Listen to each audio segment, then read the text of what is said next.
بسم اللہ الرحمن الرحیم۔ السلام علیکم۔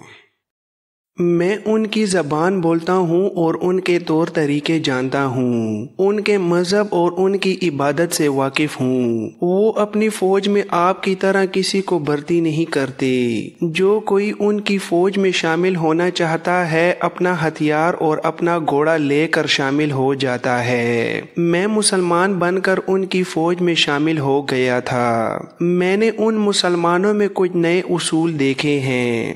رات کو وہ عبادت گزار ہوتے ہیں اور دن کو ایسے جنگجو جیسے وہ لڑنے مرنے کے سوا کچھ جانتے ہی نہ ہوں۔ اپنے عقیدے کے تحفظ اور اس کے فروغ کے لیے لڑنے اور جان دینے کو وہ اپنا ایمان کہتے ہیں۔ ان کا ہر ایک سپاہی اس طرح بات کرتا ہے جیسے وہ کسی سالار کے حکم سے نہیں بلکہ اپنی ذاتی لڑائی کے لیے آیا ہو۔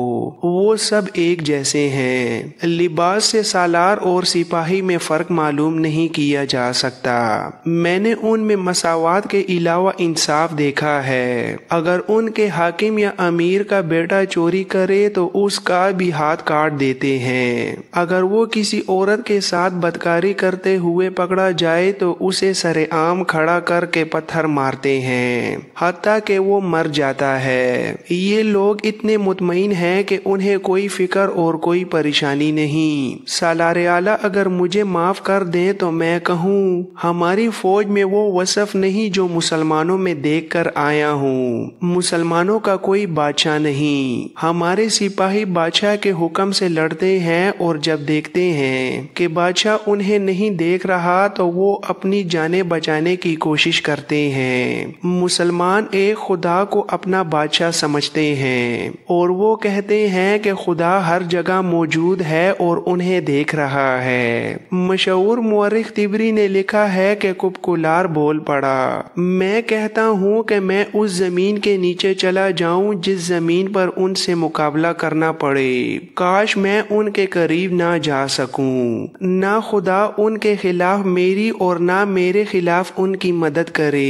وردان نے کپکولار سے کہا کہ اسے لڑنا پڑے گا، لیکن کپکولار کا لڑنے کا جذبہ مان پڑ گیا تھا۔ 27 جمادی الاول 13 ہجری 29 جولائی سن 634 کی شام خالد رضی اللہ تعالیٰ عنہ نے اپنے سالاروں کو آخری ہدایات دیں اور اپنے لشکر کی تقسیم کر دی۔ 28 جمادی الاول 13 ہجری 30 جولائی سن 634 کو مجاہدین نے روز مرہ کی طرح فجر کی نماز باجماعت پڑھی۔ سب نے گڑ گڑا کر بڑے ہی جذباتی انداز میں دعائیں مانگیں۔ بہت سے ایسے تھے جن کی آنکھوں میں آنسو آ گئے۔ ان میں سے نہ جانے کس کی یہ آخری نماز تھی۔ نماز کے فوراً بعد انہیں اپنے اپنے دستوں کے ساتھ ان جگہوں پر چلے جانا تھا جو ان کے لیے گزشتہ رات مقرر کی گئی تھیں۔ سورج نکلنے سے پہلے خالد کا لشکر اپنی جگہوں پر پہنچ چکا تھا۔ رومیوں نے یہ سوچا تھا کہ وہ اپنی اتنی زیادہ تعداد کے بلبوتے پر اتنا پھیل جائیں گے کہ مسلمان اتنا پھیلے تو ان کی صفوں میں شگاف پڑ جائیں گے، لیکن خالد نے تعداد کی قلت کے باوجود محاذ 5 میل لمبا بنا دیا۔ اس سے یہ خطرہ کم ہو گیا کہ رومی پہلوؤں میں جا کر یا پہلوؤں سے عقب میں جا کر حملہ کریں گے۔ خالد نے دوسری دانشمندی یہ کی کہ اپنے لشکر کا منہ مغرب کی طرف رکھا تاکہ سورج ان کے پیچھے اور رومیوں کے سامنے رہے، تاکہ وہ آنکھوں میں سورج کی چمک پڑنے کی وجہ سے آنکھوں کو کھول نہ سکیں۔ حسب معمول خالد نے اپنی فوج کو 3 حصوں میں تقسیم کیا۔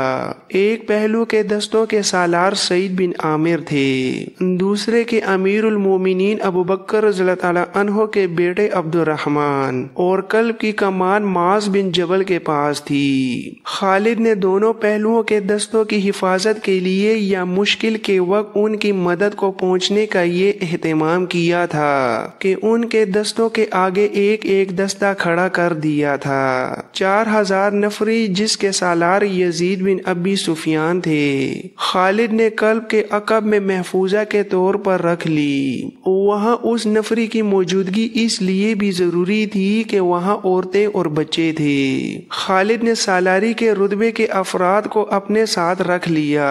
مقصد یہ تھا کہ جہاں کہیں سالار کی ضرورت پڑے ان میں سے ایک کو وہاں بھیج دیا جائے۔ یہ چاروں بڑے قابل اور تجربہ کار سالار تھے۔ عمر رضی اللہ تعالی عنہ کے بیٹے عبداللہ، عمرو بن عاص، زرار بن الازور اور رافع بن الامیرہ۔ سورج طلوع ہوا تو رومی سندریوں نے اپنے سالاروں کو اطلاع دی کہ مسلمان جنگی ترتیب میں تیار ہو گئے ہیں۔ رومیوں کے اجتماع میں ہڑبونگ مچ گئی۔ ان کا خدشہ بجا تھا کہ مسلمان حملہ کر دیں گے۔ رومی سالاروں نے بڑی تیزی سے اپنے لشکر کو تیار کیا اور مسلمانوں کے سامنے کھڑا کر دیا۔ دونوں فوجوں کے درمیان فاصلہ تقریباً 4 فرلانگ تھا۔ خالد نے اپنے محاذ کو کم و بیش 5 میل لمبا کر دیا تھا۔ رومی اپنے لشکر کو اس سے زیادہ پھیلا سکتے تھے، لیکن انہوں نے اپنے محاذ کی لمبائی تقریباً اتنی ہی رکھی جتنی خالد نے رکھی تھی۔ اس سے خالد کا یہ مسئلہ تو حل ہو گیا کہ رومی مسلمانوں کے پہلوؤں کے لیے خطرہ نہ بن سکے، لیکن رومی لشکر کی گہرائی زیادہ بلکہ بہت زیادہ تھی۔ دستوں کے پیچھے دستے اور ان کے پیچھے دستے تھے۔ مسلمانوں کے لیے ان کی صفیں توڑنا تقریباً ناممکن تھا۔ مورخ لکھتے ہیں کہ رومیوں کا لشکر جب اس ترتیب میں آیا تو دیکھنے والوں پر ہیبت طاری کرتا تھا۔ بہت سی صلیبیں جن میں کچھ بڑی اور کچھ ذرا چھوٹی تھیں اس لشکر میں سے اوپر کو ابھری ہوئی تھیں اور کئی رنگوں کے جھنڈے اوپر کو اٹھے ہوئے لہرا رہے تھے۔ اس کے مقابلے میں مسلمانوں کی فوج نہایت معمولی اور بے روب سی لگتی تھی۔ رومیوں کا سالار وردان اور سالار کپکولار اپنے لشکر کے قلب کے سامنے گھوڑوں پر سوار کھڑے تھے۔ ان کے ساتھ ان کے محافظوں کا ایک دستہ تھا جو لباس وغیرہ سے بڑی شان والے لگتے تھے۔ رومیوں کی تعداد اور ان کے ظاہری جاؤ جلال کو دیکھ کر خالد نے محسوس کیا ہوگا کہ ان کے مجاہدین پر رومیوں کا ایسا اثر ہو سکتا ہے کہ ان کا جذبہ ذرا کمزور ہو جائے۔ شاید اسی لیے خالد نے اپنے گھوڑے کو ایڑی لگائی اور گھوڑے کا رخ اپنی فوج کے ایک سرے کی طرف کر دیا۔ یہ پہلا موقع تھا کہ انہوں نے اپنا محاذ اتنا زیادہ پھیلایا تھا۔ انہوں نے گھوڑا ایک پہلو کے دستے کے سامنے جا روکا۔ خالد نے ایک ہاتھ اور اس ہاتھ کی شہادت کی انگلی آسمان کی طرف کر کے انتہائی بلند آواز میں کہا، یاد رکھنا کہ تم اس اللہ کے نام پر لڑنے آئے ہو جس نے تمہیں زندگی عطا کی ہے۔ اللہ کسی اور طریقے سے بھی اپنی دی ہوئی زندگی تم سے واپس لے سکتا ہے۔ اللہ نے تمہارے ساتھ ایک رشتہ قائم کر رکھا ہے۔ کیا یہ اچھا نہیں کہ تم اللہ کی خاطر اپنی جانیں قربان کر دو؟ اللہ اس کا اجر دے گا۔ ایسا پہلے بھی ہو چکا ہے کہ تم تھوڑے تھے اور تمہارا مقابلہ اس دشمن سے ہوا جو تم سے دگنا اور 3 گنا تھا، اور اتنا طاقتور دشمن تمہاری ضرب سے اس طرح بھاگا جس طرح بکری شیر کو اور بھیڑ بھیڑیوں کو دیکھ کر بھاگتی ہے۔ رومیوں کی ظاہری شان و شوکت کو نہ دیکھو، شان و شوکت ایمان والوں کی ہوتی ہے۔ جاؤ جلال ان کا ہے جن کے ساتھ اللہ ہے۔ اللہ تمہارے ساتھ ہے۔ آج اپنے اللہ اور اس کے رسول پر ثابت کر دو کہ تم باطل کے پہاڑوں کو ریزہ ریزہ کرنے والے ہو۔ یہ تو جذباتی باتیں تھیں جو خالد نے کی، اور ان کا اثر وہی ہوا جو ہونا چاہیے تھا۔ خالد نے ان باتوں کے علاوہ کچھ ہدایات دیں۔ مورخوں نے ان کے صحیح الفاظ لکھے ہیں، جب آگے بڑھ کر حملہ کرو تو مل کر دشمن پر دباؤ ڈالو جیسے ایک دیوار بڑھ رہی ہو۔ جب تیر چلاؤ تو سب کے تیر اکٹھے کمانوں سے نکلے اور دشمن پر بچھاڑ کی طرح گریں۔ دشمن کو اپنے ساتھ بہا لے جاؤ۔ خالد تمام دستوں کے سامنے رکے اور یہی الفاظ کہے۔ اس کے بعد وہ عقب میں عورتوں کے پاس چلے گئے اور ان سے کہا، دعا کرتی رہنا اپنے خاوندوں کے لیے،